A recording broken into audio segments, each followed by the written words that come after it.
Sri Mulyani bongkar soal Anies tak punya uang. APBD 80-an triliun habis, KPK mingkem. Halo, Assalamualaikum warahmatullahi wabarakatuh. Salam sejahtera untuk kita. Jumpa dengan saya di channel Republik Kopla. Anies terus dibongkar kebobrokannya oleh Menteri Sri Mulyani yang hafal mana kepala daerah yang paling ngehek keuangannya.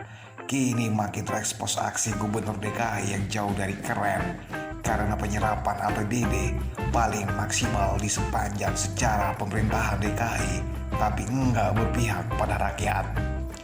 Jakarta hanya berfantasi ketika anggaran DKI dibuat sampai 80-an triliun rupiah. Begitulah pemimpin tak becus membuat negara ikut rempong. Pemerintah pusat akhirnya memutuskan untuk menanggung seluruh bantuan sembako hingga bantuan sosial tunai dan atau BLT di Jakarta. Sungguh terlalu.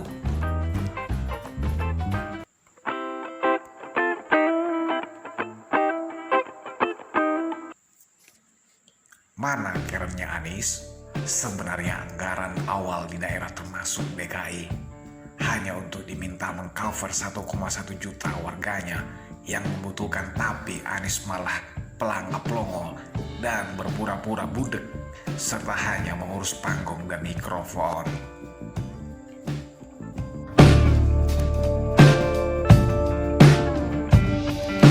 Bu Sri Mulyani pun angkat bicara khusus buat gubernur terbodoh ini.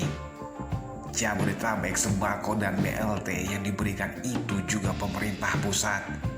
PMK atau Kementerian Koordinator Bidang Pembangunan Manusia dan Kebudayaan, yang DKI pemerintah Provinsi DKI Jakarta cover 1,1 juta warganya, enggak punya anggaran dan minta pemerintah pusat covering untuk 1,1 juta warganya, kata Menteri Keuangan Sri Mulyani Indrawati dalam rapat kerja dengan Komisi 11 DPR RI.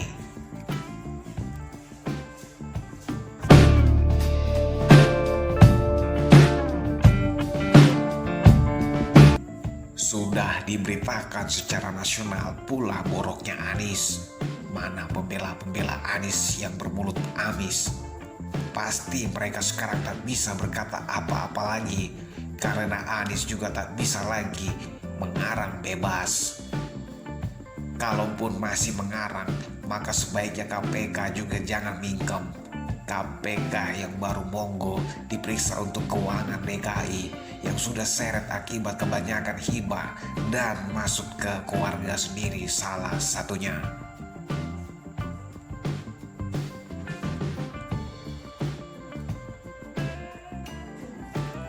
Kinerja Anies benar-benar dicukur habis oleh Sri Mulyani.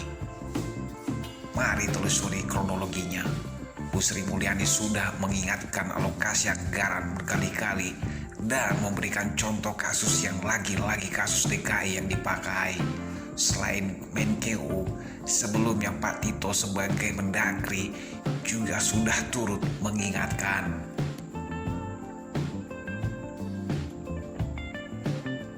Lalu pusat melalui Bu Sri Mulyani juga sudah membayar 50% dari utang 5,1 triliun rupiah yang dimiliki pemerintah pusat ke pemerintah provinsi DKI Jakarta pada bulan April. Utang itu berasal dari sisa anggaran dana bagi hasil DBH 2019 yang belum diserahkan ke provinsi.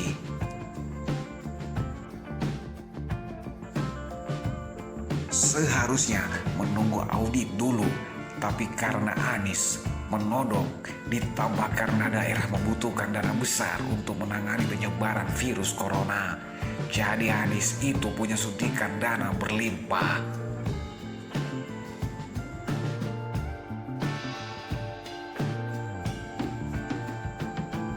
Tapi aksi tak becusnya memang sudah lama tercium. Sudah beredar permintaan sumbangan atau donasi dari Anies lewat aksi Jakarta Memanggil. Bahkan Anies pun ngomong dalam bahasa Inggris untuk mengemis bantuan ke luar negeri. Padahal Anies sempat berkoar untuk menambah dana bantuan yang entah berapa triliun, sampai ketua DPRD ikut heran dan mempertanyakan uangnya dari mana. Jadi jelas pengibulan massal dan berjemaah yang dilakukan Anies.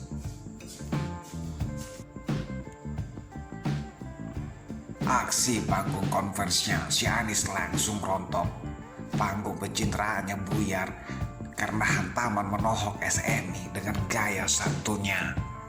Tapi terlihat ekspresi Bu Sri Mulyani sebenarnya tak bahagia karena daerah seperti DKI yang seharusnya meringankan beban pusat, tapi malah terus melempar ke pusat.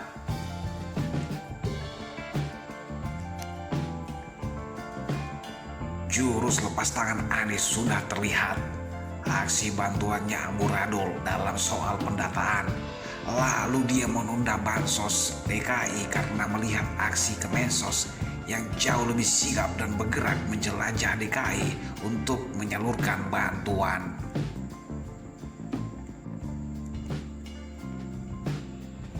Anies makin terlihat kebobrokannya secara masif karena tak bertanggung jawab atas kebutuhan warga DKI yang membutuhkan.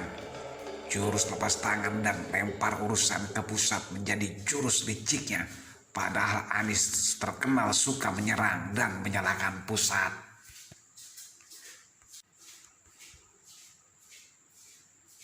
Masih ingat bulan lalu, Anies menyatakan bahwa pihaknya sudah sangat mengantisipasi COVID-19 dan mengklaim tak bisa disalahkan, terutama banyaknya korban DKI di Jakarta.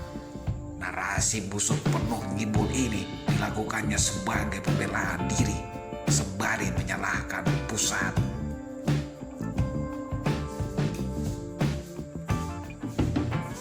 Padahal kalau soal urusan menghamburkan uang, dia jagonya. Secara senyap dia bersemangat menyetor uang komitmen fee ke Badan Formula E dalam jumlah ratusan miliar. Sedangkan alokasi anggaran DKI ternyata minus alias kas DKI sekarang kembang kempis. Ulala.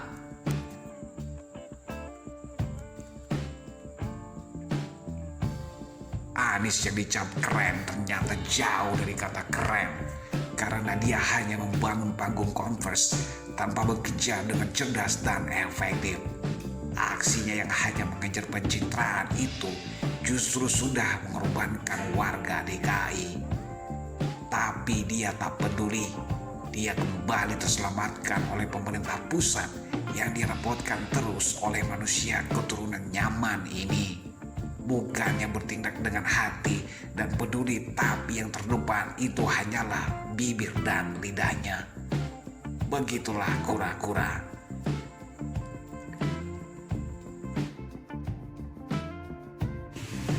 Demikian berita kali ini. Sampai jumpa pada berita-berita selanjutnya. Salam Republik Kopla.